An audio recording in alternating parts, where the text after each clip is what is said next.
বলছি বাংলাদেশ থেকে আল্লাহর পাক কালাম পাঠ করতেছে এখানে মথি মার্ক ৬ অধ্যায় লেখা আছে এখানে এবার নিজের গ্রামে হবে ঈসা মসির অসম্মান।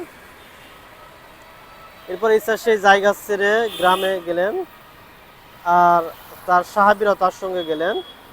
বিশ্রামবারে তিনি মজলিস খানায় গিয়ে শিক্ষা দিতে লাগলেন। অনেক লোক তার কথা শুনে আশ্চর্য হয়ে বলতে লাগলো, এই লোক কোথা থেকে এই সব পেল?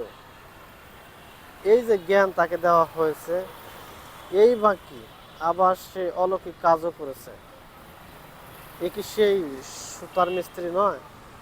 এ কি মরিয়মের ছেলে নয়? ইয়াকুব, ইউসুফ, ইহুদা ও শিমনের ভাই নয়?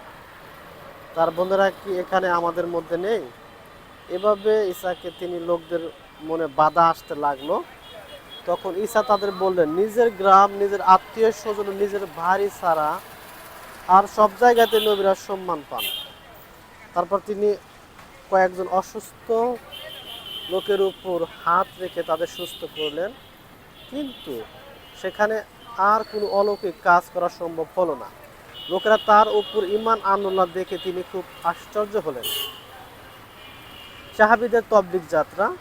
এরপরে ঈসা গ্রামে গ্রামে গিয়ে লোকদের শিক্ষা দিতে লাগলেন। পরে তিনি তার সেই 12 জন সাহাবীকে নিজের কাছে ডাকলেন এবং তবলিগ করার জন্য দুজন দুজন করে পাঠিয়ে দিলেন।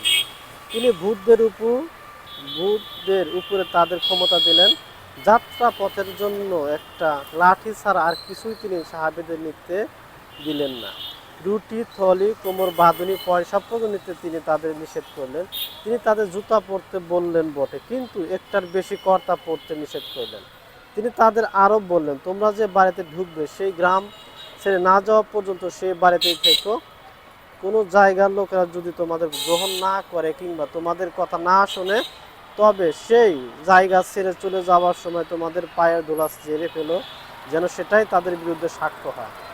তখন সাহাবীরা গিয়ে তবলিগ করতে লাগলেন যেন লোকেরা তওবা করে। যারা অনেক ভূত ছাড়ালেন এবং অনেক অসুস্থ লোকের মাথায় তেল দিয়ে তাদের সুস্থ করলেন। ঈসা মসিহ আমাদের সাহায্য করুন। প্রভু মাহবুব, তুমি আমাদের সঙ্গে থাকো, আশীর্বাদ করো, তোমার কালামের শক্তি মানুষের মধ্যে ছড়িয়ে দাও, রহমত ঈসার মোনাজাত কবুল করো, আমেন।